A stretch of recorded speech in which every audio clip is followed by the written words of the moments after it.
I'm always skeptical of people who say, oh, you can get more and work less. And by the way, it's not about working less necessarily. So you talk about hustling. It's about setting yourself up for success. It's about setting big goals, but then making it as easy as possible to reach those goals. Most people, there's so much they want to achieve that when they can achieve the things more easily, they'll take that energy and they will plow it into additional things.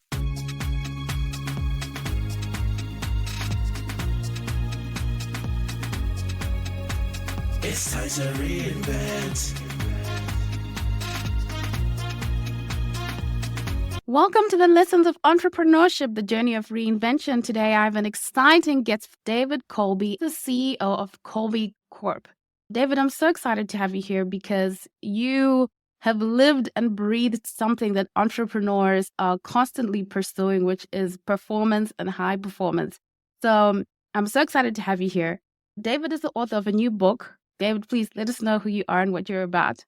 Thanks for having me. I'm father of 4, husband to Pam, CEO of Kolbe Corp, and our mission is to help people understand their strengths and specifically the strengths in the way they instinctively take action so that they can use those strengths, which are really the key to driving success, so they can use those to achieve the things they care about. I'm excited. It's a great title for a book. Do more naturally. I said, it's either going to be like you read it and you're like, no way. I've got to do something more to get more productivity and performance. Or you're going to be like, I've been waiting for this. Tell us more about what led you to the point of writing this book and what the premise is. We have a mission. When I say we, it's my co-author, Amy Bruschi, but also the company that we run together. We have that mission to help people achieve the things they care about. And that's really what drove us to write the book. So the mission has been there for a long time, but periodically, honestly, some of it's frustration. We meet with our clients and a client will get their Kolbe results. So we have this thing called the Kolbe Index that helps you understand these strengths. And they'll get the results. And it's very gratifying because they love it. But the frustration is so many times we hear people say, oh my gosh, I wish I had known this 20 years ago. This makes so much sense. I could have avoided these struggles. And that's really what doing more and more naturally is all about. It's about helping people understand there's this part of you that you don't need to change. You need to tap into it. But when you learn how to tap into it, you learn how to use your energy more effectively and more efficiently so you can get more done, but it actually doesn't use more energy and it doesn't have to take more time. And I know it sounds too good to be true, and I'm not naive. There are sometimes limits and there are usually obstacles, but it's absolutely possible. In the world that we live in, you get this, I hustled so hard to get here. And you're trying to transform yourself into alpha to get things done, or you're trying to take on the get things done persona. I'm interested in knowing, how did that come about in your life and Amy's life? In my life, a little bit of the story is the company that I run was actually founded by my mom almost 50 years ago now. I came to it that way. She started the company. She created the Kolbe Index. I had been doing other things. I worked in the U.S. government. I was a lawyer then after that for a while, and then eventually came to work inside the company. That's my journey to getting here. And it's been quite a blessing. She had to recruit me to come into the business because I was working as a lawyer before I came in. But given what we do, that was easy for her to do, actually. So for her to come up with this index, her founding story of trying to build this business, and how did she get onto this work on your strengths? There are a couple of tracks to that. Number one, she's really an entrepreneur at heart. So she was going to be creating businesses. She had actually started at least one other one formally. She took some time off to raise me and my sister. But then, as I said, she's an entrepreneur at heart, so she couldn't help herself. And she started doing other things part-time and then really started the business out of the house. So it was not really part-time, but she was doing it from home. So she was there when we got home from school and everything. But the other part of the story really is her dad was in the personnel assessment business. He developed something called the Wonderlic Personnel Test, which is a short form intelligence test that lots of businesses use to understand how smart people are, and usually used in a hiring context. She had that background and she had the notion of understanding what makes people tick. But the way she tells the story, she argued with her dad sometimes saying, Dad, but it's not just intelligence. Like we all know smart people who aren't right for a job. Just because they're smart, that's not enough. And he would tell her, Kathy, you go and figure that out. This is what I do. This is what I've figured out. After a number of years, she took him up on that and figured it out. I can imagine you have granddad measuring intelligence and how people tick and one being like, no, there's another way. That must have Yep. been an interesting upbringing. I love that you talk about effortless success. And practically, what does that look like? Because sometimes the moment people put effortlessly, they Yep. think, okay, it means I got to do nothing. Misconceptions about what that actually means. And as I said, sometimes it sounds too good to be true. I'll just speak for myself. I'm always skeptical of people who say, oh, you can get more and work less. And by the way, it's not about working less necessarily. So you talk about hustling. It's about setting yourself up for success. It's about setting big goals, but then making it as easy as possible to reach those goals. So this is not about, oh, read my book and then you can just do nothing. You can do less if you want. You can spend less energy to do the same things. But I think most of the people who are going to be attracted to the book are the ones who there's so much they want to achieve that when they can achieve the things they're starting out to do more easily, they'll take that energy and they will plow it into additional things. It might be, oh, I'm going to do more with stuff at home that maybe I haven't had the time to do, or it might be, I'm going to start another business and run that.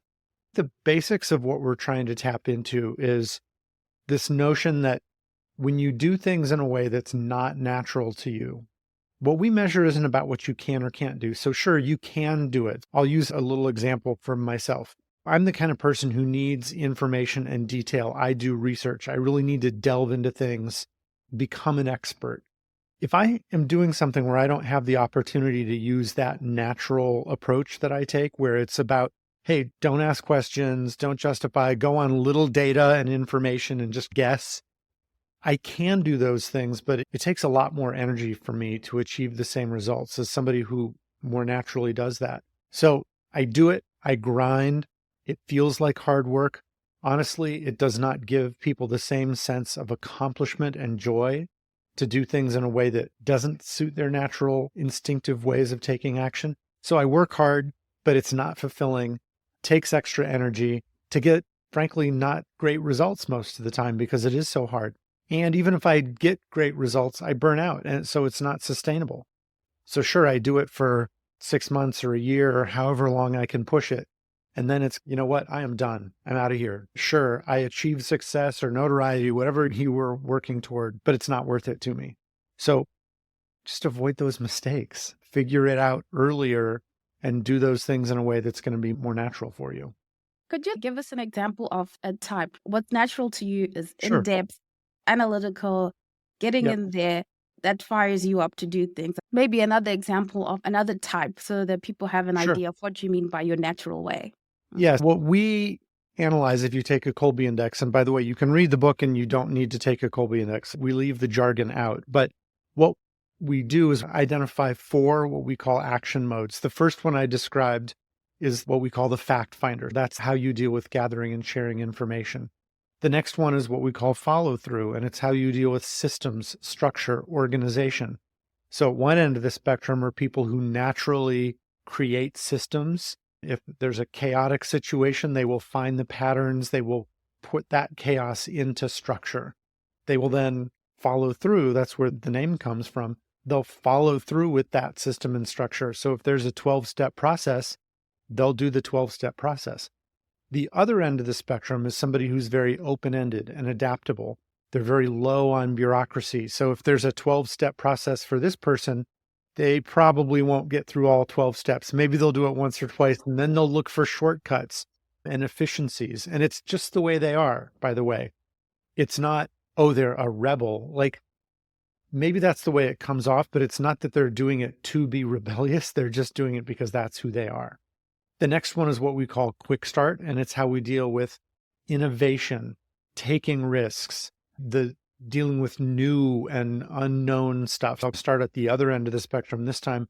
On the one hand, It's somebody who stabilizes, somebody who figures out what works and sticks with what works rather than doing something new just for the sake of doing something new. That's the person on the other end of the spectrum. They experiment, they take risks, they do things differently just to do things differently. And then the last one is what we would call implementer. The name is a little confusing though. It's not how we implement as in carry things out. That's more the follow-through one. The name comes from the use of tools and implements. So it's all about the way we deal with the three-dimensional, tactile, literally hands-on kind of worlds. One end of the spectrum are people who take action by building, physically constructing. If they tackle a project, they gather tools and they physically are going to put it together. They need to walk and be in a physical space. That's the way they take action. The other end of that spectrum is somebody who imagines, somebody who doesn't need to see something to do it or believe it. They just create more conceptually rather than physically building stuff. So that's the quick run through of those four. That's really great and comprehensive. I even thought of myself just in the house when I'm cooking. I can't follow a recipe, and for some reason, I just cannot. I'm dreading it, and I just skip steps, and I try to figure it out from a few pictures. And my daughter will always say, "But Mom, there's a recipe. Are you following the steps?" So it's interesting that you say that even in everyday little things, we sometimes don't know why, or we just think, "Oh, I'd just rather not read that," or "I just prefer not to." Yeah, and that's a great example, partly because, so I challenge you just a little bit on the language. You said, "Oh, I can't follow a recipe." You can. You've done it before when you had to, but you won't follow a recipe.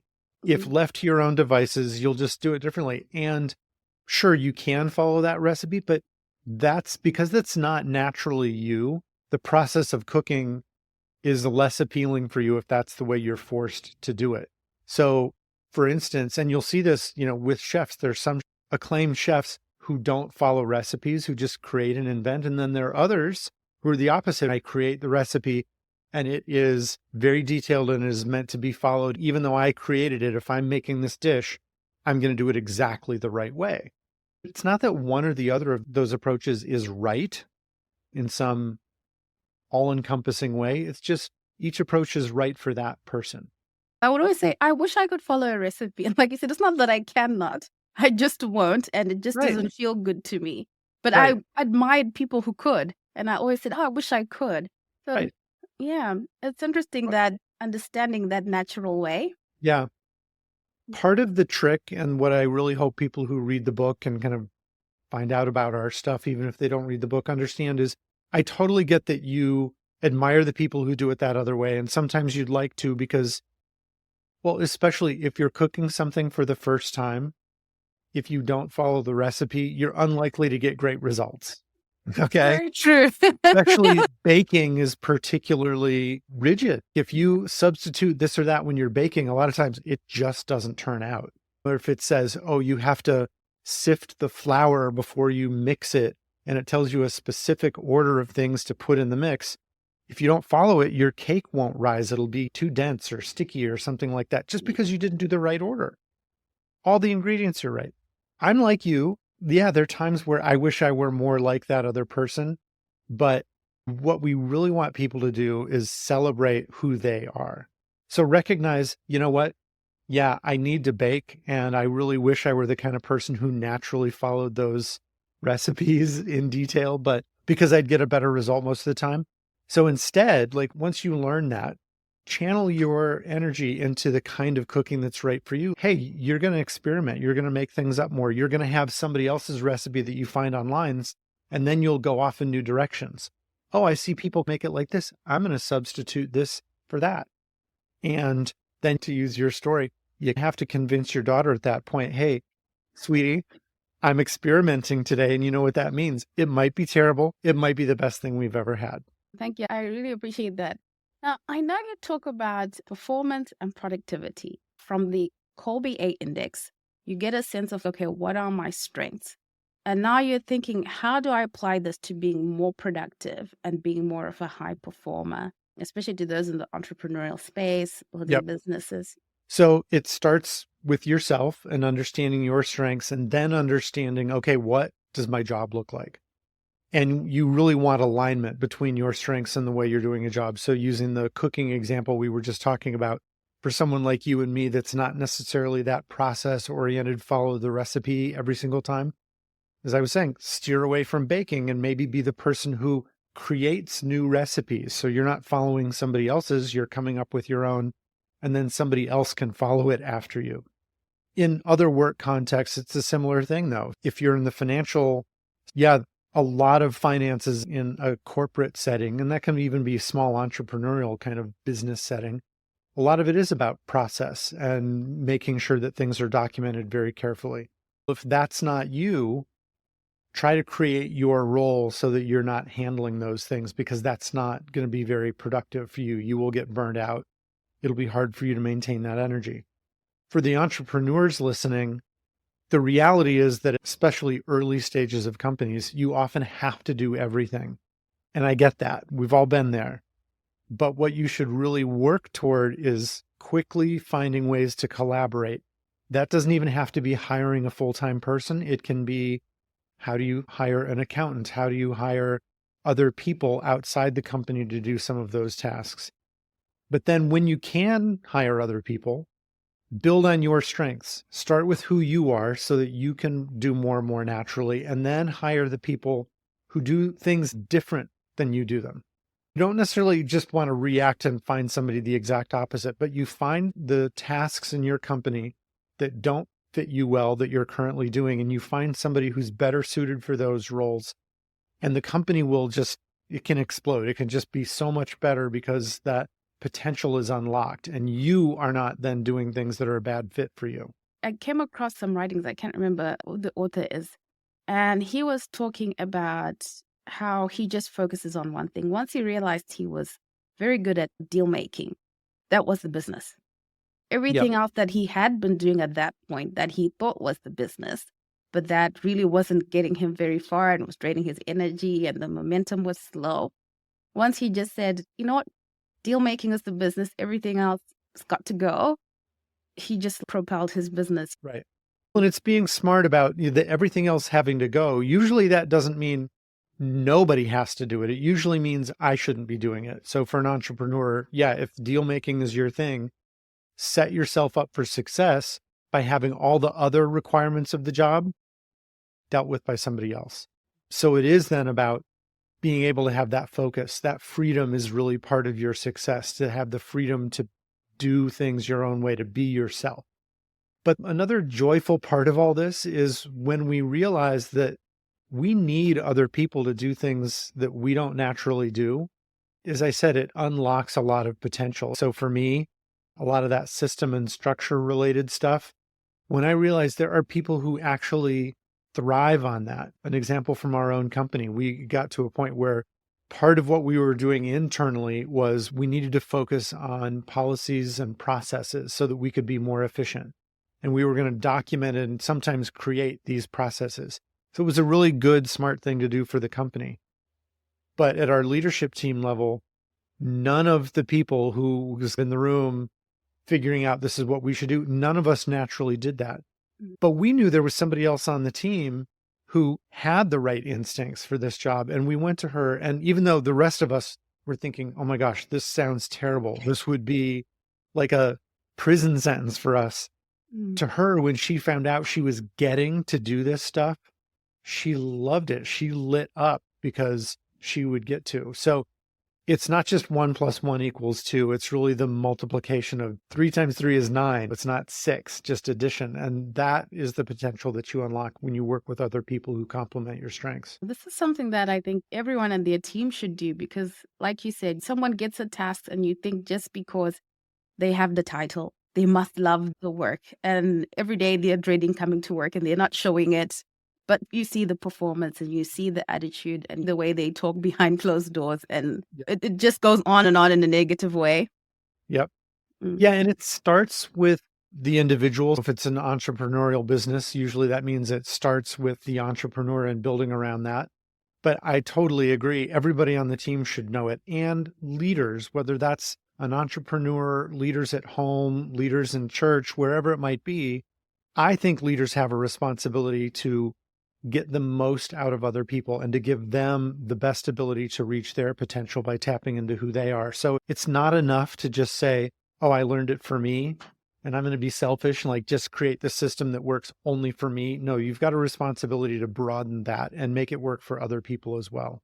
Especially in this time where with small business, it's so hard for people to attract talent and it's so hard Yep. for people to keep them. And people are unhappy. And I think a lot of that unhappiness, sometimes you've got a job description where, 75% of the things you have to do on a daily, very draining and for very little Yeah. What we reality. talk about a lot in the book is that sustainable success. So you talk about retaining people.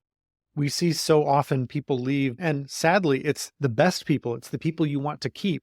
Look, we all have seen it. The people who are the best get more and more stuff thrown at them because, oh my gosh, I want something done. This is the person to go to. So they start doing things that maybe aren't a great fit for them. And even though they can do it, and they will do it because, gosh, they're dedicated and hardworking on all of those things, but it starts to be more of a struggle, not just because they have so many things on their plate, but because so many of those things aren't a good fit. We were working with one of our clients, a very large property developer and manager of retail developments. Their number one manager of properties, and we're talking like billion-dollar properties. He was so good. We'd gotten promoted. He was managing their top producing property. And they gave this person another promotion, like, hey, now you get to oversee all of those people. But his job changed.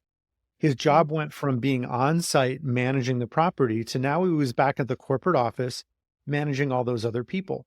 That fundamental shift in his role took him out of what made him successful. And he was very smart. It's not that he wasn't smart enough. He had great people skills. It's not that he didn't have the people skills. It was mostly, he was the kind of person that takes action through that physical, the implementer strength, where it is that end where he physically constructs, builds, sees things, needs to be part of that environment. But our client came to us and said, this was our top guy and we might have to let him go. And when we started talking to him, it was clear he was basically saying, yeah, and I'm about to quit. Even if they don't fire me, I used to love my job and I hate my job. We were able to identify what was going on. It wasn't personality conflicts or too much work or anything like that. It was they took him away from his instinctive strengths. So we were able to help them put him back in a place where he could use his strengths. It was a little tricky because, look, the real world being what it is, he didn't want to have a demotion. It would have been easy enough to say, oh, just have your old job back, managing our number one property. But that would have been seen by him and others in the organization as a demotion. And also, they really wanted him to play a role developing other property managers because they thought that was really important for the company. But we helped them figure out a way where he could do both of those things. The nut of it was take him out of the corporate office. If you want him to develop those other people, send him to your other properties, have him spend 2 weeks there at a time so that he can walk around, he can learn it, he can see what's going on, and he can physically show those other people what he sees. Literally putting his hands on it and saying, look, this is what you're missing. This is what you need to do better. And when they did that, things turned around. He went back to excellent performance and he went back to having joy in his job.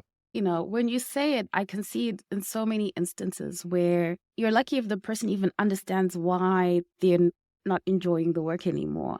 It makes that connection between, hey, I'm a person who's more hands-on because everybody loves a promotion. And it has so many social things and hierarchy things associated with it and feelings of power and influence and things like that you can easily get lost in all that. But allowing the person to help design the work, maybe, it's having those hard conversations rather than drawing a conclusion. What would you say is the primary way in which you work with business or small business, if you do? Yeah, we do. We work with all kinds of businesses from a strategy standpoint. Sometimes I think maybe we should focus because we'll work with very large international companies. We work with governments, but really most of what we do are with small and medium-sized businesses.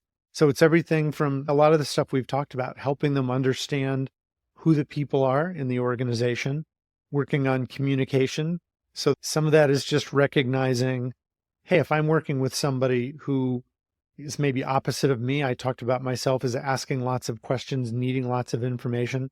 Not everybody's like that. So when I'm dealing with somebody who isn't like that, how do I give them the bottom line, give them the 3 bullet pointed highlights that are most important, especially if I'm talking with potential clients? Like, I don't want to overwhelm them with facts and figures and details if that's not the way they operate. So communication, putting teams together and managing those teams. We have software and other solutions that help with hiring. I talked about understanding the role that somebody's going to be in and then picking from among the candidates for that job. And we don't pick one. We never say, I shouldn't say never, I guess it's possible. We basically say, here are people who are a good enough fit. You should, of course, always consider other things like job experience and, are they committed to what you do and lots of other things. But it's what we do for small businesses is pretty comprehensive. A lot of times it's just communication breakdown, and it's such a big thing, but sometimes we don't see how big it is.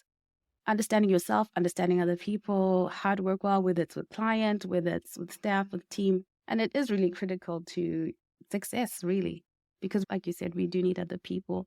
Thank you so much, David. Please, the new book is called Do More Naturally. And they've got a Kolbe Index that you can take to find out your strengths and understand how you tick so that you can really perform and be more productive. Is there anything I missed, David? No, I think that's all. If people are interested in getting their Kolbe Index, they can go to kolbe.com, KOLBE.com. Thank you so much. And thank you for your time. If you love what we're serving here at the Lessons of Entrepreneurship, the Journey of Reinvention podcast, please share this episode and have some conversations around these principles and ideas. There's nothing better than talking business with a fellow business bestie. Bring some inspiration to your entrepreneurship journeys. And as always, thank you so much for listening in and see you soon.